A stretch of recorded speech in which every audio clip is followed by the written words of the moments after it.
After I posted this on my stories on my social media channels, I got a lot of people asking, do we leave this, do we bale this up, all the toppings, and the answer is no, we leave it. So this is really long, rank, rubbish grass. It's never been manured as far as I know. It's obviously, grows thick and stocky. There's a lot of rashes in it as well, and as I've mentioned, stones. So it's risky enough me being down here with a topper on some of it. There is also some wet boily holes, so just taking my time. But the cows will rake this about and it'll just die off, and hopefully next year it'll come back nicer. The sheep that have been on this hill have had access to this, but as you can see it's so long and rank that they haven't come down into it. They just tend to avoid it. Same with the cows, because over the years it's just gotten thicker. They haven't come down here as often or as much, other than when they want to hide at calving time. So just giving it a nice tidy up, cutting it right back, and hopefully that'll improve it for years to come. There's obviously old ruins out here and heaps of stone dikes. So yeah, just trying not to put a stone through the topper. So after I posted this on my stories on Instagram and Facebook this week, I've had a lot of messages from people asking, do we bale the topping up and feed it to the cows in the winter? And the answer is no. So we won't be baling this up. We'll just be leaving this cut and it'll die off. It's real long rank grass, as you can see. There's lots of weeds through it, there's lots of rashes through it, and the feed value would be rubbish, basically. As I've mentioned as well, there's a lot of stone dikes. Don't really want to be taking machinery down here, especially for those stones. And also there is a couple of wet patches. So it'll just be left. The cows will rake through it. They'll, drag it about a wee bit with their feet and whatnot. The sheep that were on the hill and the cows that have been on this hill haven't come down here, because as you can see it's really long and rank, and they've just not ventured into it. The only cows that probably will and have done in the past are the ones, as I mentioned, when they're calving down here if they want to hide. But hopefully by giving this a nice good top back and a tidy up, it'll improve things for next year.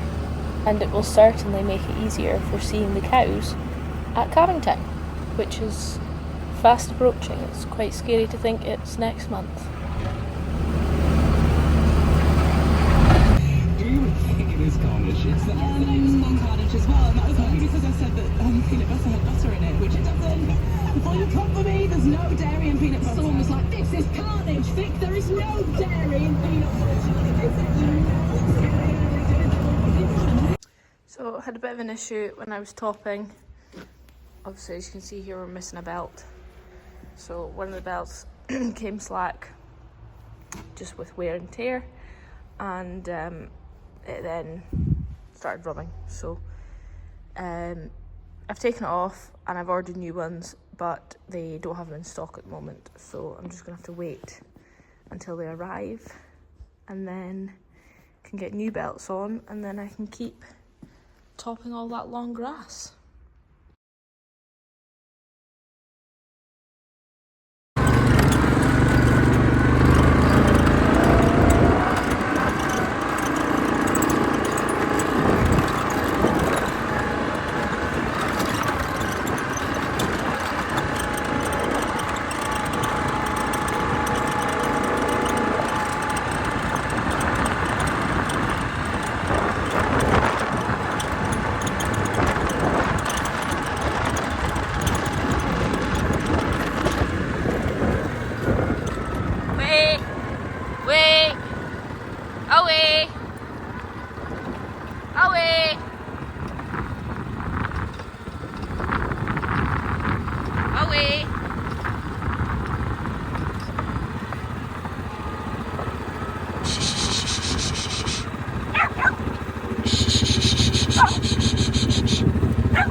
cows and calves off the hill to come in for weaning later next week.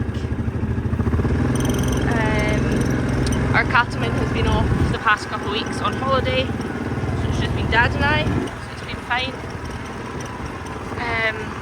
Obviously weather's started to improve, so that's helped. Been a slightly quieter week this week, so that's why we've just been doing odd jobs here and there, mucking out the lambing shed and getting ready for weaning and getting ready for calving, etc. So it's just been one of those weeks of sorting out odd wee jobs for preparation for next week. Got a cow here that I think might have a wee touch of mastitis just in her front teat. It just looks a wee bit stiff. So we're going to take her inside into the handling pens that we've got up the hill here, and we'll have a wee investigation, sort it out if that is the case, touch of summer mastitis. This is why we go around them every day, so we can pick up on things like this quickly and deal with it quickly if it does arise.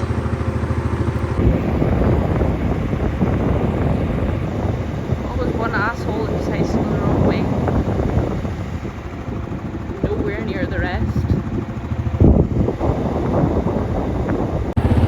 I also keep getting eaten alive by bloody horseflies. Or clegs, as I call them. God, they're horrible biting little buggers and things. Constantly, like, you can feel one on me, but there isn't one there. I'm working to smack about 3 off. Horrible. So this cow's still being a bit of an arsehole, but I've got her back with the rest of them. Dad's the other side of the hill, keeping the other ones sort of try to get that side of the hill over here. And then I'll work this side of the hill and get this lot, and then hopefully they'll all meet on the road and it'll be a successful gather. We do usually have more folk, just like another person or a couple of people just to keep all the gaps, but we'll get there. I've got Roxy, there's Dad now, so he's obviously fine his side. Got Roxy if I need to.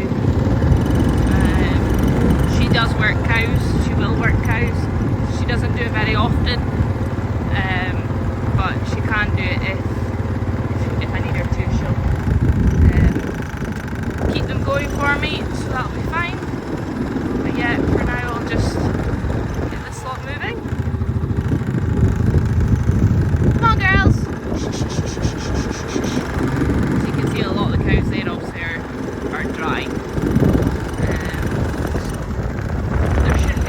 Back at the gate, I would think, after weaning, but you never know. Come on, girls! Roxy keeping them going. Some of the cows obviously don't like her. She's getting bitten by another horsefly. Get her up! Get her up! Good girl! Look at this!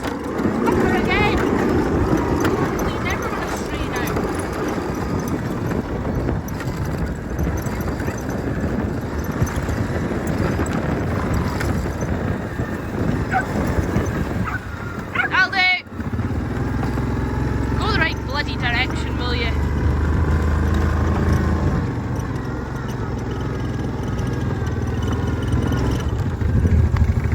I've got another bite there. Yeah, so as you can see, some of the cows obviously don't like it and they get protective, but get her up! Get her up! Rox always wins. Get her up! That'll do. That'll do. Right, we had a bit of a mess around there at the end, but we got them. See, like, that cow over there, one of them, she decided her and her calf would go on a separate route. Just getting bitten again by bloody horseflies. But we got them. Well, I say we're not out the hill gate yet, but we will get them. We're nearly there. So yeah, this is is the altercating calves. That cow there's gone a bit astray. That one there's gone a bit astray. Wait. See how this goes.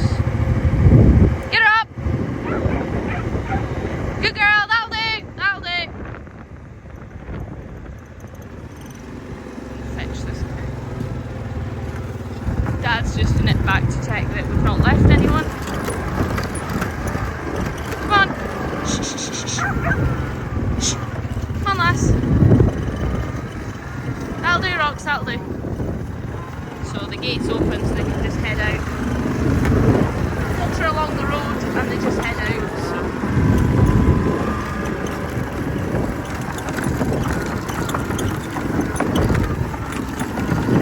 That'll do. That'll do. So there is a few empty cows in here. Actually, that's one of them. So we'll be picking them out as well at weaning time because those cows will be getting sold. We're no longer breeding with them for various different reasons, such as could be twins, could be a Caesar, could be old, could be bad feet, just a few different reasons. So they will be getting sold and yeah, sent to the meat market. Calves will stay inside for a couple days just until they're settled, and then they'll go back out to grass until September, and then September they get sold at just about a year old. Some of them will be a year, some of them will be not quite, so sort of 10 to 12 months they'll be sold and somebody else will buy them and finish them. Rox, that'll do, that'll do, that'll do. So you can see they go on line with them. That'll do! So they're going down, and then instead of going straight on down there, they're obviously going right. That's the ewe that appeared out the wilderness, so she'll be getting weaned. Anyway, but then they're going up into this silage park for the weekend, and then we'll take them down closer to the farm next week for weaning. Well, we'll take them to the farm. Jesus Christ, that scared me. Wild rodent. So yeah, we'll be taking them down to the farm where we will wean them there. We'll separate the cows from the calves.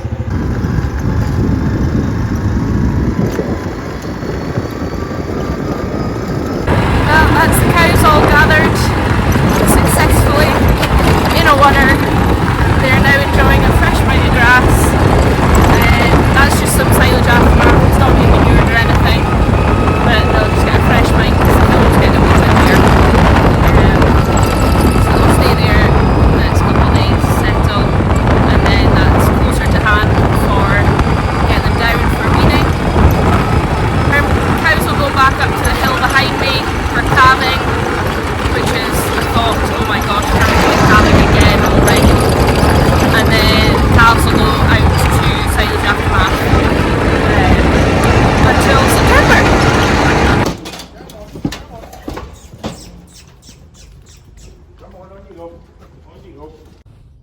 So we've taken that cow that we think's got mastitis in one teat down to the farm because she'll need jabbed for like 3 days in a row with penicillin. So I'm taking her down. I'm just opening up a crush just now, get her in, strip her out, put a tube up the teat and give her a jab of penicillin and keep an eye on her. Yeah. But I mean, she'll be coming down to get weaned anyway, so it was handier, and that crush is a lot safer for stripping her out in. So come on, lass. Shh, shh, shh, shh, shh. Fine and quiet. Shh, shh, shh, shh.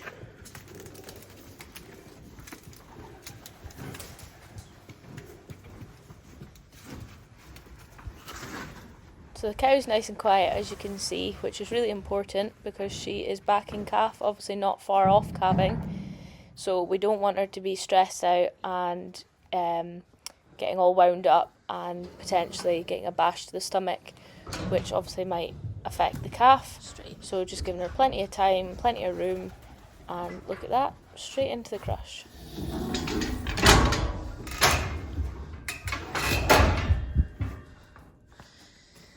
Best thing about this crush, good girl darling, you're okay, is you can open this up and we can get in about and we can see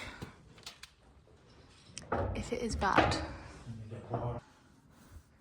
Just getting her used to being around the other eye. It's hard. It's hard. Yeah.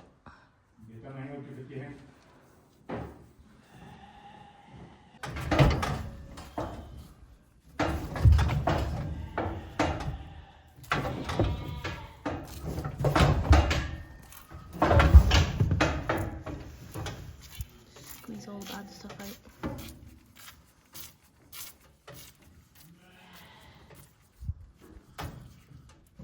So Dad's just popping the tube up the teat now. That's an antibiotic tube. So you just pop it in the hole at the end and squeeze the whole tube up, and then grip the end and just gently massage it up the teat and into the quarter of the udder. Then a jab of painkillers and antibiotics, which she will get repeated again for 2 more days. And straight after the cow's been jabbed, I'm straight on to herd watch, where I'm recording the treatment that she's just been given. This then keeps obviously your records up to date straight away, and it's just done and no mistakes are made.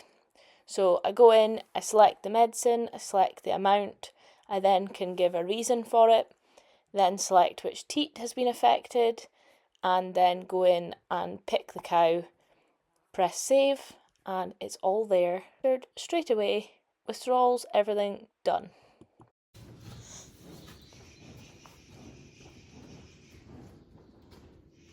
So she'll stay down here for the next few days and then get a jab the next couple of days. Stay in here with the bull. She's in calf again, so she'll be fine.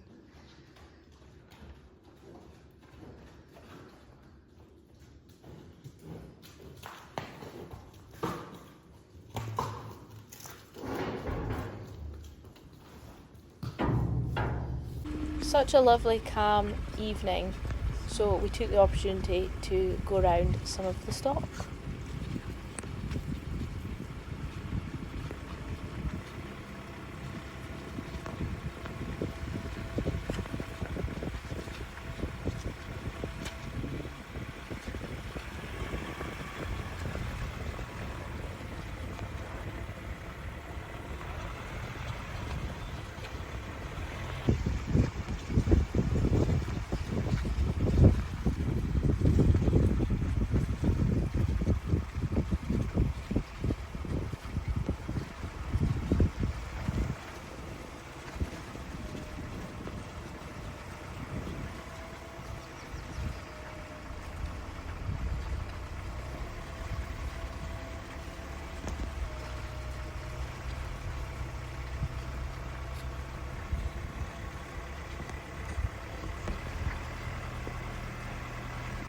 Just out with Davey doing a bit of Saturday night sheep gathering. So he's hoping to get some jobs done with him tomorrow. They've got a few days left clipping to try and get through as well, but obviously the weather's been quite patchy. So hopefully we'll get a few days of no rain and then they'll get them sorted out. But yeah, he's hoping to get through his yows tomorrow and just give him a bit of an MOT. It's such a nice night for this job. It's like, what, 9:30, 10:20, and it's such a lovely night. But yeah, I think that's it for this one. I hope you've enjoyed it as always. If there's anything in particular you want to see more of or anything at all, please let me know in the comments below, and we shall see you for the next one.